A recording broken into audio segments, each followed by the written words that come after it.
All right, Kendall, what's going on? Everything is going on. How you doing? Guess that. So, are you crazy, crazy busy today? Is this hopefully, we have you in the middle of a crazy rush, and you're like, should I have to do this damn podcast now? No, I usually am pretty adamant about scheduling things and getting things on the calendar and making sure that there's no overlap. And this is a part of the process of not getting overwhelmed. So that's how I find a way to work it out. It's like I just put it on the calendar, or if I have a question or I need a reminder, I'll shit up tell Siri like, look, Siri, this is what we need to do. Let's get it on the Ooh. calendar, and she makes it happen. Wait, so is that going to be one of the secret freelancer hacks we take away from this episode? Is use Siri to make sure you're always on time? Yep. Okay, I can't wait to get more into that. So, before we dive right into freelancer hacks, first off, Kendall, thank you for hopping on. Where are you sitting? I'm sitting on an object called a chair. Okay, where's the location, a-hole? I'm in Atlanta, Georgia. Where in Atlanta? You in Buckhead? You in Midtown? Whereabouts? Yeah, so I'm closer to Lake Lanier. So it's like Ah, it's northeast of Atlanta is where it's at. I've been to Lake So they've Lanier. done, yeah. It's definitely it's still kind of doesn't quite rural. It is much more suburbia now since they've made some adjustments to the highway, and so the areas is definitely populated and got a lot more traffic. So we'll see what happens here in the near future. I love it. So, how large is Lake Lanier? For those out there, Lake Lanier is it's 100% man-made, right? Yeah, yeah, 100% man-made. I think it's one of the biggest man-mades. I'm not sure if it's in the country, if it's nationwide, or if it's just in Georgia. I know for a fact in Georgia, yes, it is the biggest man-made lake. But it doesn't have like a beach culture kind of vibe. It still has a lot of work to do, but for the most part, they've done so much to it as well. Like there's a lot of things they have at Lake Lanier, events, prizes, um, just all kinds of great stuff that they usually have going on, especially during the summer when we have a normal functioning planet. But right now we're kind of substituting that out. So, but it's good when it is open. It's definitely refreshing. Yes, I've crashed a golf cart in Lake Lanier before, so I'm very well aware of it. Really, really good place. Very relaxing. So, for those of you listening, it is March 2nd right now, 2021. So, if you're listening in 6 months and you're wondering, oh wow, what was life back when? Where would you say? Are we like still in the craziness of it? Hopefully, there's a little bit of hope. Where would you state where we sit right now? Yeah, I think currently we're simply trying to figure out how to adjust to it. And that's at this point, that's what we can really do is all right. So our circumstance of how we live has changed. How do we adapt as best as possible? I'm pretty sure down the line, our cells will adapt. Maybe we'll find something that will allow people who are susceptible to being most affected by it to be able to come out this other side, being like, all right, this is a new normal, but we found a way to kind of work around it and deal with it, and at least buy us some time to get some more of the right equipment that we could use for people who are more prone to be affected by it. So yeah, I have total 100% faith in just humanity. Like we're going to figure it out. We always have. We wouldn't have gotten this far had we not figured it out. So with 8 billion people being on the planet, I mean we're doing pretty good. There's a few crazies in there, but with this many people in there, you're going to have some crazies. But for the most part, we're doing just fine. I love it. Okay, so the first and second question for you. The first one is going to be what's been the impact of COVID for you? The second one is going to be what's happening post COVID and what do you expect to see? But before we get into that, for those of you out there, as you know, when we talk about freelancer talks, it's all about freelancers that I want to hire. In terms of we had met and I said, holy crap, this is someone that freelancers need to learn from and someone that if you're a leader, you need to hire ASAP. So let's start with a little bit of just an intro. Let's start with you giving a little elevator pitch, and then I want to get into your background of how you even got to doing what you're doing. Sure. So my I guess start with an elevator pitch, or get to the background. The background of I guess how I started. So essentially, in a nutshell, I help businesses get more customers using brand identity design, brand strategy, and advertising. And so a lot of that all of it actually started very, very early on, actually before I even knew what graphic design was. It really started when I began to kind of essentially discover uh, type and reading magazines and understanding layout on a very, very high level. So it wasn't that I consciously knew what I was looking at. I just had this knack for mimicking magazine spreads and how they were made using scribbles, and also doing like little like questionnaires or bios about different people, about different characters. Some of that really streamed through from early childhoods of playing games like Dungeons and Dragons and Hero Quest. And so in reading a lot as well also kind of weaved its way into my personality. So the reading, a lot of writing, a lot of drawing, my teachers picked up on it. A lot of them did. And they really nurtured a lot of parts of that, my personality in that direction. And a lot of what came from that began to simply develop because of just the time and the persistence put into it. But I remember in fifth grade, we were sitting once and we had a book reading in class. And I don't remember much of the story. I really don't. But at the end of it, we were told, okay, well, we're having this competition. In fact, this is a classroom wide or community wide competition. You're basically going to draw a picture of just a moment of the story. And I ended up drawing a picture of a toucan feeding these babies, and it won. It ended up winning the competition. I don't remember what was in the story, but my brain took all that information and apparently was able to reflect that back out into a form that resonated with a lot of people. Fast forward that till now, that's something that I've always been able to keep up with. And more practical and interesting ways I do that is by playing role-playing games. Even now, I play role-playing games, and I think it helps to keep me flexible. Yeah. And also there's a lot of different skills that are involved in that as well. I don't want to go into that, but it does get very, very granular, and I can see where the parallels do happen within my career as a designer. But so I kept learning. I began to become curious about how my mind was working because I had been told by so many people, "Hey, Kendall, you're a very intelligent person." I'm like, "Cool, thank you. What does that even mean? Like, is it if it's an IQ test, that can't be right, even though, I mean, that's one way of testing a certain levels of intelligences, but there's only so much that I can do from that standpoint of taking these tests, but they didn't prove anything. But people were like, "You're very intelligent." I was like, "Okay, what is that? What is this? What do you mean by intelligent?" I'm like, "Oh, it turns out to be EQ. I have a way of taking something and framing it, contextualizing it, and making it relevant to the audience. Whether I'm writing music, whether I was writing stories and novels, whether I was writing poems, it didn't matter. It somehow my brain synthesizes things in a way that's very difficult to do, or the way that's not very common. And I can explain it, which is even rarer because there are plenty of people who are brilliant, but they can't explain it. And they can't explain it to a fifth grader, or they can't explain it to someone who's much, much older in their 70s or their 80s. So understanding that aspect of it, and then I went into school for design, and I only got my associate's degree because I began to see where the content was really headed.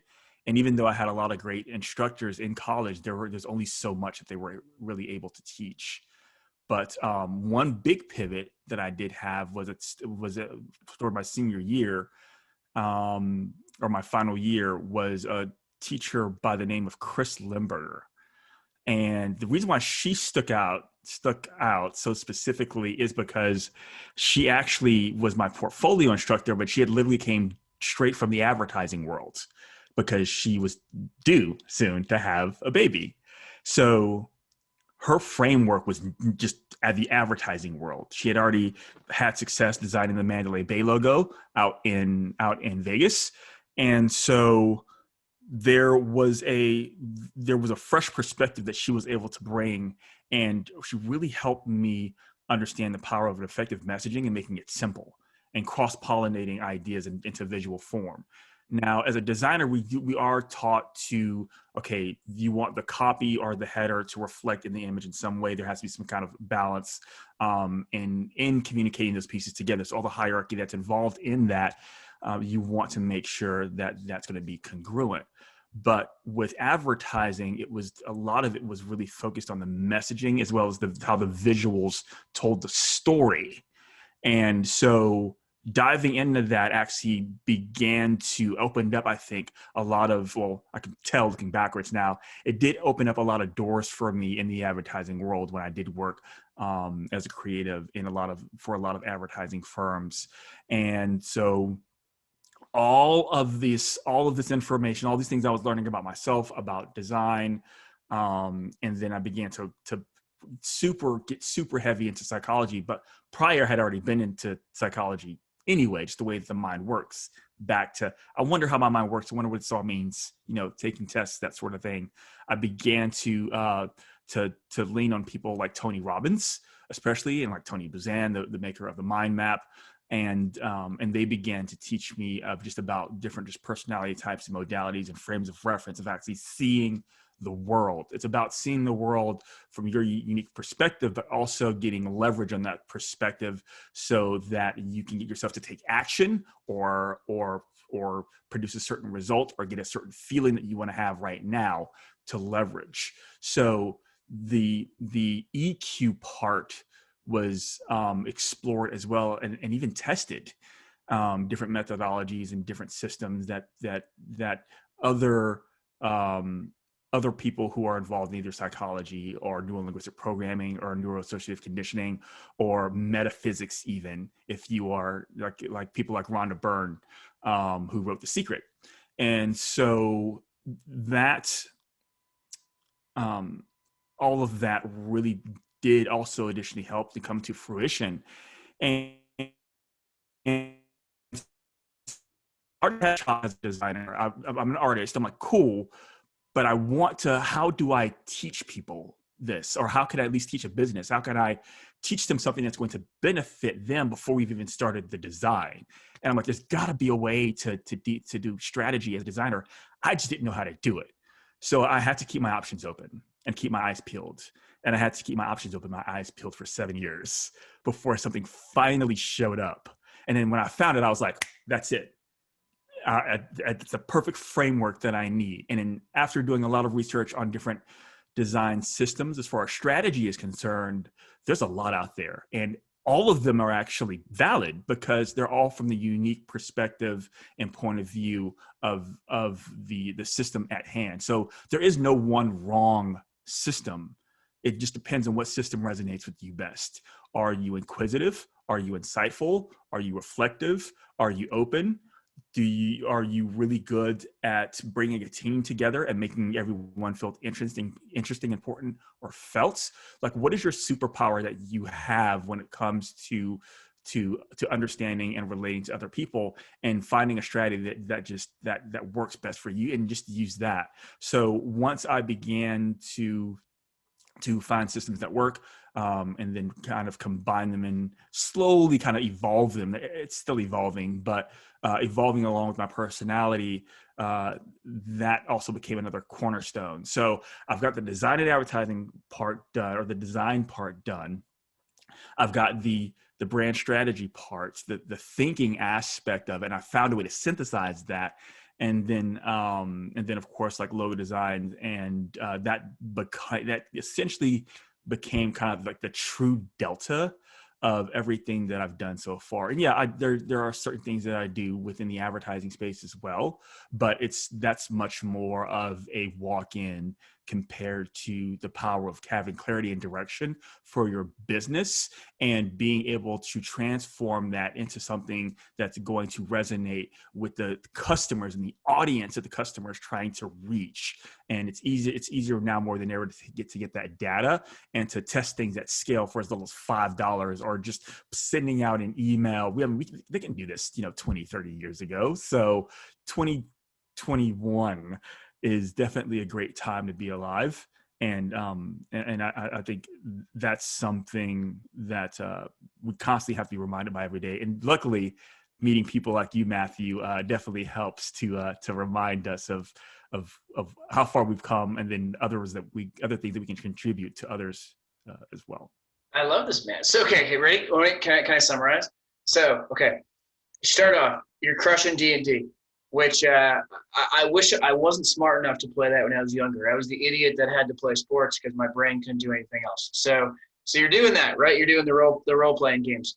You're also really, really good at the design. So, like you mentioned, you were starting to, would you say win, or you were starting to really, really just prove yourself in a lot of the design competitions? Here's ready for a question. When was it? You graduated in 99. Was it around 2000 that you were in the Navy that I saw? Yeah. I went to the Navy in 2000. Tell me about that. Tell me about that. So I went, like, the military itself, like, it had evolved drastically. This is what I was told before I went in, is that before there weren't as many co-ed ships. It was just typically kind of just like either they were segregated, but they began to kind of really merge things and kind of catch on trend. So a lot of the places that I went were experimental in some cases, even in some of the carriers. But that, being in the military, like, that's a unique experience all on its own, because you get to see and do things that the typical person will never get to see and do.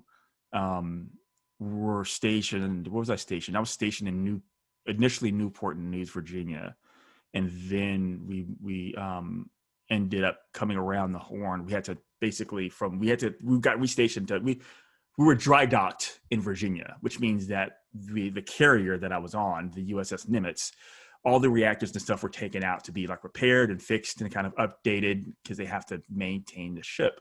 Yeah. And so once everything had gotten fixed, which is kind of when I came in, kind of like a tail end of that, where they began to kind of really put everything about a year or so out, a year and a half, 2 years out. And so we began to kind of fix everything up.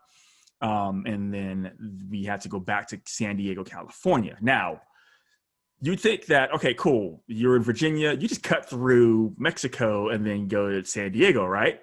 That typically, yeah. However, our ship was too big by just a few feet. So that means that we actually have to go around the Horn. The Horn is South America. Yeah. So instead of cutting from Virginia to California, no. We have to go all the way underneath. You couldn't go through Panama to come back to California. Wow. Okay. Yeah. So I wonder, the reason I ask is because I've noticed this trend where some of the best, we use some really good freelancers from Israel. And I think it's because of the military service, where it's a really cool blend of disciplined as well as creative. And I think from a freelancing lens, one of the things that I was picking apart as you were speaking was, it's more than just, hey, here's this great design. It's understanding the logic of why there's a design in the first place, and being able to really, really get in the client's head and understanding why that design exists and how to exceed expectations. And I do see something where there's a bit of a discipline. And if you're a creative, a lot of creatives say, one of the bad parts about freelancing is they're like, I left corporate because I didn't want to be a manager. I didn't want to have a checklist. And now look at me. My client is basically worse than a boss. And so one of the questions I have for you is, how do you balance this mix of being a creative along with being very, very good client facing? Because I know you're very good client facing, and I know you're very creative. So how do you balance that? Time. I have to put things into pockets. Yeah, I've got to put these things into pockets, because it's just easier for me to deal with it that way. And so I actually just had a recent conversation just about the creative brain, and not only having a creative brain, but having a very active creative brain, to where it's almost that switching from one channel to another becomes normal. But there are times where it will do it. It'll work on its own. And so that means that being able to switch from state to state is something that some people are really good at doing. They can, or they have a consistent, they can do one thing and they keep doing that thing over and over again, and that's fine. There are also people that will do one thing for a period of time, and then eventually the brain's like, okay, how can we make this better? How can we organize this or make it more efficient or make it more exciting? And so it's really about self-awareness and knowing how you operate and what your preference is. And so that's why it's kind of tricky, because like we just operate a different, everyone operates differently, and you just kind of have to figure out what your style is and how you communicate best. Do you like facing customers, or would you rather be behind the scenes and just work? Do you want to do management, or do you want to do art direction, or do you want to do creative direction? Because you can always say, hey, I'd love to be a creative director, but then you find out that you're not doing as much creative work because you're simply managing everything and sending a lot of emails and checking T's, crossing T's and dotting I's. But that's it. That's the range of work, and that role needs to be filled in order to complete that. And if you're not happy doing that, and you do want to lean more toward the creative side, then you can always hire someone as a freelancer. You can always hire someone to do that part that you don't want to do.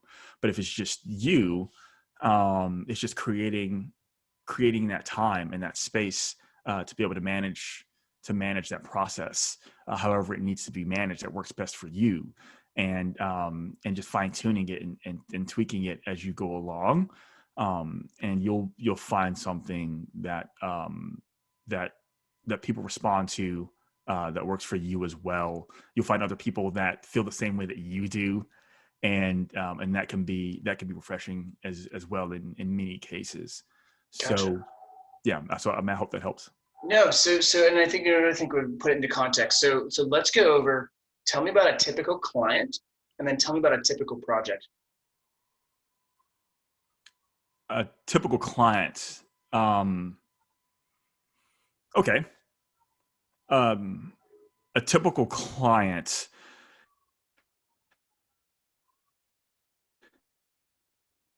These days, but the best clients that I've worked with have been communicative, if that's the right word I'm looking for. And they know how to communicate. Yes.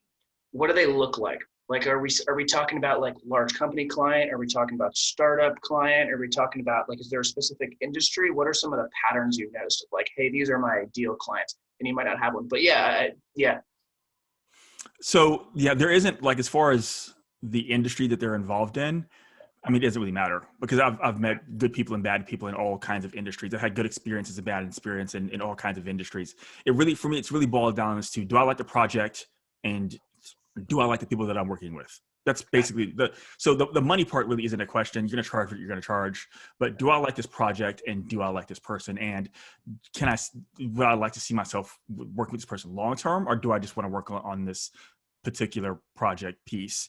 So for example, I'm trying to think of, well, okay. So I worked on a branding. It was more like an advertising project that I did with the Center for World Development. And we ended up creating like a logo for a Raft Up event. Now, this is a number of years ago, but I'm just using this as an example. Yeah. And everyone was interested and involved in the project because the mission of the project was to elevate and create camaraderie among everyone who was involved. And so if a raft up is basically where you take a bunch of boats and you tie them together. So we're trying to figure out, okay, so we're going to get everyone in town, in the state, to come together to this lake with their boats, and we're going to tie them all together. That's a lot of people that are going to be there, first of all, with their boats, and they're going to be drinking, and they're going to be in their bathing suits or whatnot, and just having fun and playing music. So this needs to be a very, very exciting event that we need to make happen. And almost immediately I saw the logo. And so that's when I started it. I did some initial sketches for the actual poster, because that was going to be like the main communication piece. And so did that, created some elements, And then with the logo, it did have much more of a fun kind of summery vibe to it because the event was taking place during the summer. And I ended up using like nautical flags to also spell out the actual name of the event, which kind of is like a little added Easter egg, which is something I actually do very, very common. That comes from video games. So everyone was involved. We ended up setting the record. The news got involved. So there's a lot of PR that was pushed behind that. And of course, not everything that I've done has ever been to that type of scale, or at least have that type of media attention. But it's and it's not. I don't want to say that it always goes smooth either, because sometimes I don't. I like it when it doesn't go smooth. Of course I like it when, client, I do a project and it's like perfect. It's like they didn't have any questions. They loved everything. Cross T's, dot I's. All right, cool. Yeah, this is great. Payments on time. Right. Exactly. Got getting payments on time. Everything just runs smoothly. But that's not where growth happens. Growth happens when it doesn't run smooth. Growth happens when you get rejected. Growth happens when you know that you provided the best solution that the client was able to pick from, and they end up picking a solution that's not as strong. That's where growth happens. And then you still being able to look at it and be like, they just simply made the wrong decision and they still haven't solved their problem. How can I approach this differently to make sure that we're actually going to crack it? Or, they made the choice they wanted to make. And what did I learn from this? Or what have I done better? Yeah, I did a great job on this project, but is there anything I could have actually done better on it? Not to say they would have chosen it, but you do that there's still a gap that you're able to see even within your own work. I think that does create a certain level of humility. But regarding going back to the clients, yeah, it's people, and people have concerns, and people have needs, and people your clients want to work with you. Like they want to win. They want you to help them win, but you've got to make sure that you're putting yourself in the position to be remembered when that opportunity does come along. And so that's kind of a broad question. There's much, and this is why I'm giving you a broad answer, because it's nuanced. I can give you my example, but it's going to be very, very different from somebody else's. But then again, there's also commonalities too, with getting payments to show up on time, or people trying to or scope creep that happens from time to time as well. And so just making sure that you have contingencies, being honest, which is really the name of the game, honesty and transparency. And I've noticed that when I'm honest about whether it's good or bad, it's all upside, because the truth is something. The truth is not a commodity. The truth is far from being a commodity. So if you can tell the truth, you'll stand out. Even if you don't have any experience in doing something. Hey, this is a project that I know you asked me to do, or that you're asking about, that you put out in the marketplace. I've never done this before, as with every single project that I've ever done. But it's still new and it's still fresh because the audience is different. Yeah, I've designed tons of logos, but I've never done one for your market or ones with your concerns or their pain points. So getting clear, that's another one. Getting clear up front, and setting those proper expectations from the very beginning when working with clients, whether it's agreements or contracts, and setting a precedent of what's to be expected, and making sure that you reinforce that and lean back on that just in case there is confusion along the lifeline of any projects that you may be working on with clients. Setting milestones also helps if you're putting in things in proposals. That can also help keep things in order, and putting things on a calendar helps. And documenting that process as much as you possibly can, or feel that you need to, in order to either for future use, or to tell a story, in order to leverage building brand for either the customer or for your own platform while working on projects. So Perfect. Yeah. So ready? So this is what we're gonna do, Kendall. So let's say, I don't even have to imagine this. So I'm an idiot, and I want to host a huge boat party. I want to be the best boat party in the world. We're even gonna do it at a bigger lake than Lake Lanier.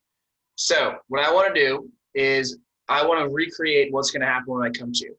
And the reason we're going to do this is because as a client and as a new freelancer, it's crazy tough to know what should actually happen. And what I mean by that is we all have some sort of skill, right? If we're a client, maybe I'm a product marketing manager and I own making this project go off without a hitch. I have no idea what's going to be required to get there. So, like I said, I'm the idiot. Or if I'm a freelancer, I have one skill, but I haven't handled client management, right? I haven't gone end to end of the project. So I come up to you and I'm like, hey, Kendall, I have to make this massive boat party. What's the first thing you tell me? Well, Matthew, that's great. Nice to meet you. Thank you for showing up and hanging out. I really appreciate you taking your time out of this day to do this with me. So I guess tell me just a little bit. Just let's just start at 50,000 foot view. We'll just start broad.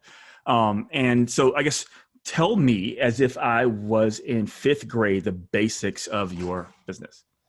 Yeah, so we are a event company. We host events for other companies. So the real client is a major chocolate company. And this chocolate company wants to obviously have a bunch of new sales or a bunch of new awareness for their new chocolate that they're coming out with. And we are the event company that told them we can throw a massive event. Me personally, I'm a project marketing manager. I've done a couple events, but to be frank, I have no idea what I'm doing. That is fine. So how do you so project management, and what's the name of the actual chocolates? It's called Kick-Ass chocolate. It's a mix of like dark chocolate mixed with fair trade, mixed with some very earthy, crunchy thing. Fair trade, earthy, earthy notes.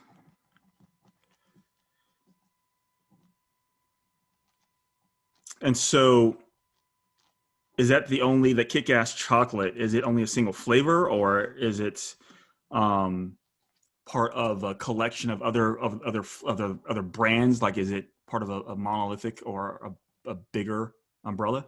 It's just one product line right now. It's one chocolate bar. Looks like a standard, like like that size chocolate bar. Right now, they're just rolling with that one. Okay, cool. Just like a standard size.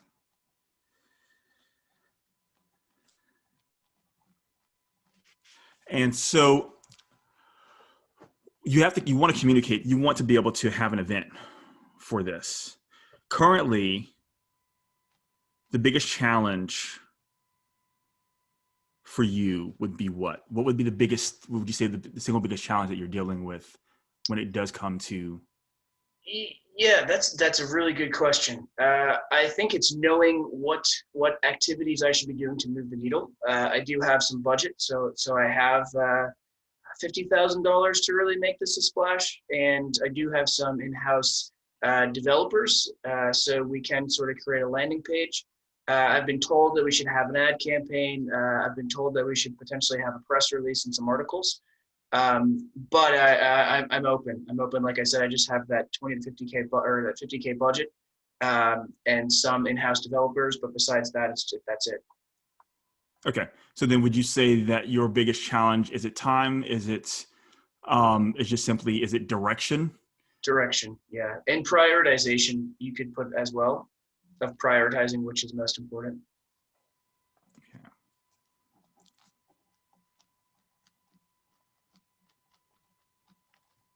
Prioritization and direction. Are there any additional like stakeholders that are involved? Or is it just? Yeah, I report to the chief marketing officer. And so we're technically a 25 person team with, I think there's 2 directors, and then my team is a team of 8, but we do kind of all have ownership over one event. And so no one directly reports to me, but those developers indirectly report to me because they're with me on this project, and then I directly report to the CMO. Okay. And would you say, so is this a brand new product off the shelf, or is this just like a specific promotion that you want to do to either reach a specific market or or target take advantage of an opportunity that might be like seasonal or an event that might be going on at the same time? I think brand new, but I have heard from the client from corporate that they do want to attract the 25 to 40-year-old kind of millennial age group. Okay.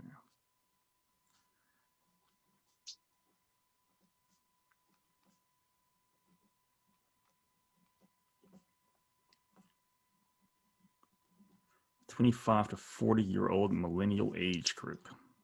Yeah, they don't really understand them. They're kind of older, the people that are making decisions. So I think they think by working with someone like us who's a little bit younger that we can better understand them. But hell, I don't even understand my own age group. That's fair enough.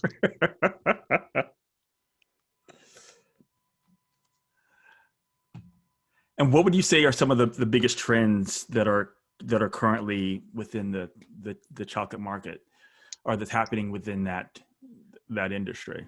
Sustainability. I think that's why they're tapping into like the fair trade and earthy crunchy stuff.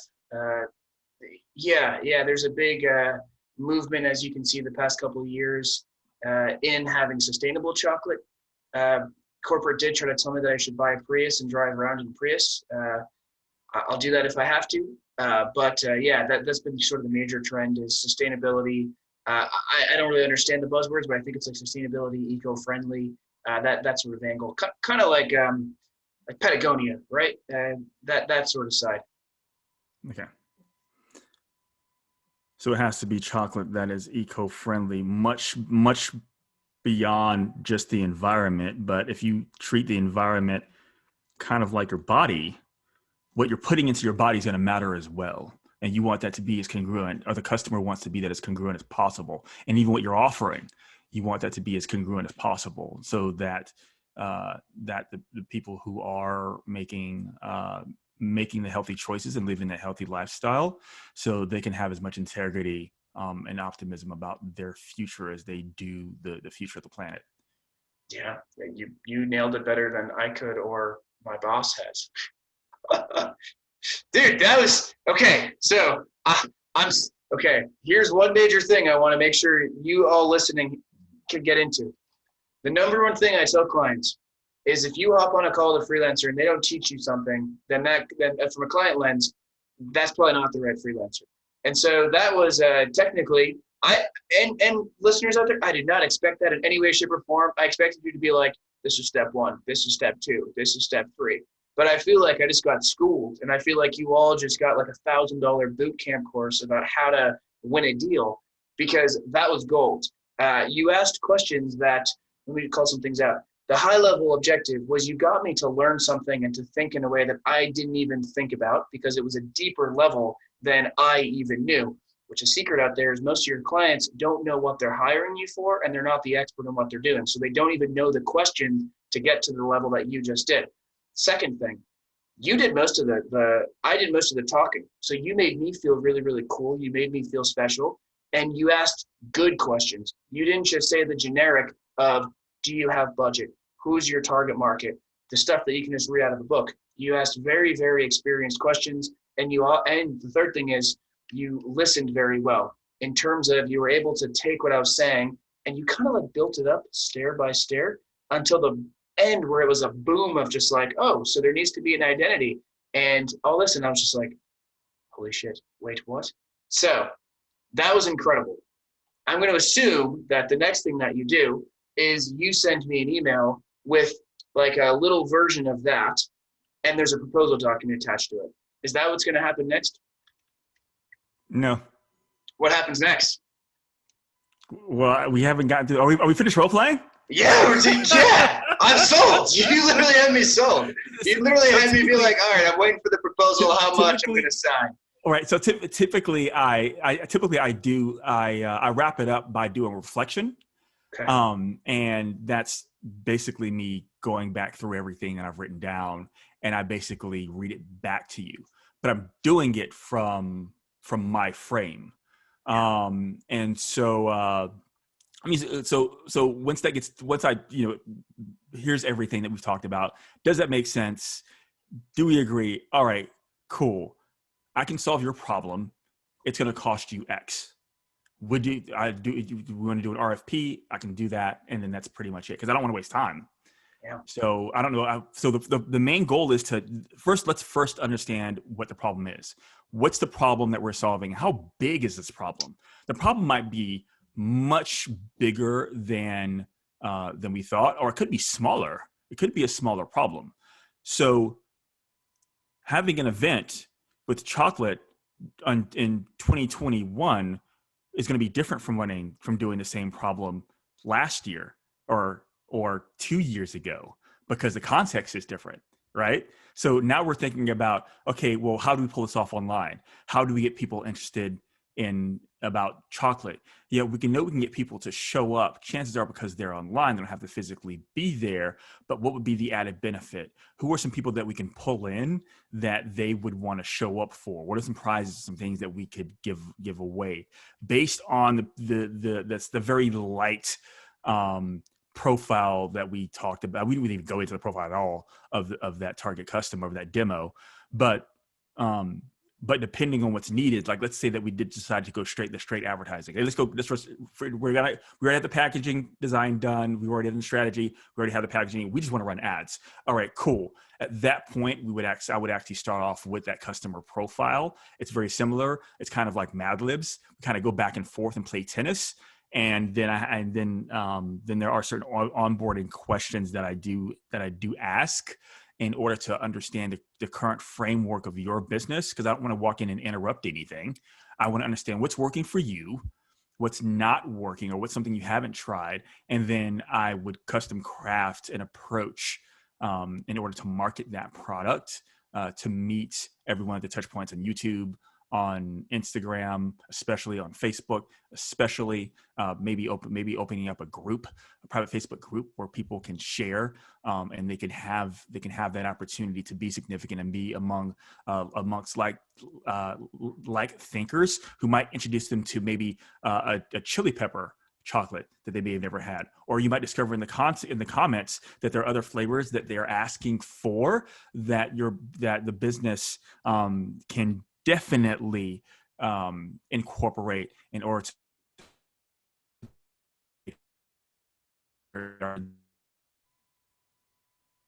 That was incredible.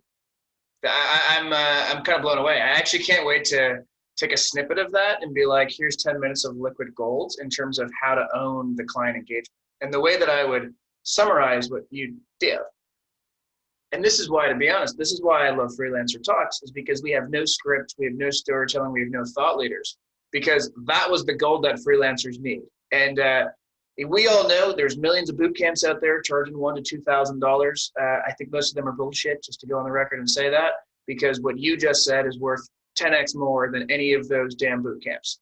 So the summarize was, you aligned on the problem. So you didn't just say, let me go pitch a bunch of proposals, right? Like, let me go to Upwork and just keep giving out my bid and just give into this race to the bottom. You instead said, let me align on this problem. The second thing that you did was you got in the client's head. So you didn't just say, here's a problem, here's a generic solution, sign for $2,000. Instead, you deeply, deeply understood the context of what success looked like, what I was already doing. Even you said what year it was, so this year versus last year. Then the third thing you did was you create a customized package. Now, I know, because I've had so much training and done this so many times, that this wasn't your first time doing this. So I know that you aren't creating a customized, meaning out of thin air package every single time. Instead, I know that you have this scalable value chain, and you're looking and you're saying, what level of the chain am I going to attach to? So to summarize it, you aligned on the problem. You got just like McDonald's. Exactly, just like McDonald's. And some of your clients, it's going to be a full scale. It's going to be $1 million project. It's going to take 5 years. Which actually, let me add the fourth point. The fourth point was, you weren't transactional. You were relationship driven. And what I mean by that is, you didn't just say, this is what I'm going to do, now I'm going to get out. Instead, you became that go-to resource. And to be honest, you actually sounded a lot like if I was going to go hire a full-time CMO or a full-time even CEO, I would expect you to have that level of logical analysis, sort of digging into my business that you did. And so it felt like we were doing a CMO project, or I was hiring a CMO, not just hiring a freelancer in most cases. So that is fucking awesome. Any other things you want to say that before we dive into the rocket hour? Or rocket minute? Yeah. There was something we were talking about when. Yeah. So the reason why. Oh, I remember what it is. So the reason why we're having the client explain the information is we have a tendency. So we're in our heads a lot, and when we're having dialogue, when we're communicating with someone else, what happens is that, especially when we're having an issue or a problem, having the ability, having a safe space where you can put your ideas on the table and see the pieces so you can organize them, right? So what's happening is that I'm drawing questions out because we're creating not only ammunition, so to speak, but we're taking all the pieces that the client has and we're putting them on the table. All right, cool. So we see the pieces here. Now, what objectives are we trying to achieve with these pieces? All right, cool. What are the roles of each pieces? Okay, cool. So now we have them organized. We know what we're trying to achieve. We have them organized. All right, cool. Which pieces are going to be the most important in achieving this goal? Second most important, tertiary most important. And so what we're doing is we're that's where that alignment comes into place. That's where the direction comes into place. That's where the clarity comes into place. You're creating breathing room for the client. You're allowing them to exhale. And that's what makes it so powerful. That was gold, man. I just can't wait to chop that up. Now I feel bad. I'm like, okay, am I going to open up my email and there's going to be an invoice for $2,000? It's going to be like Kendol's boot camp. I'm like, fuck, you got me. Do it. Because literally maybe not today, but maybe sometime down the line. Every listener just gets an email. I was like, hey, here's your invoice. Go sign up for their boot camp. Okay. Now if we had 5 hours, I'd grab some whiskey, or I'll be honest, I'm a lightweight. I'd probably just grab a PBR because I get way too drunk. That sounds like a clubhouse thing. No, I'm not giving into that yet. Hell no. No. So what we got is we have 3 questions. You have less than 10 seconds to answer. You ready? Yeah. Favorite movie? The Labyrinth. Nice. Favorite book? The Hobbit. Favorite animal?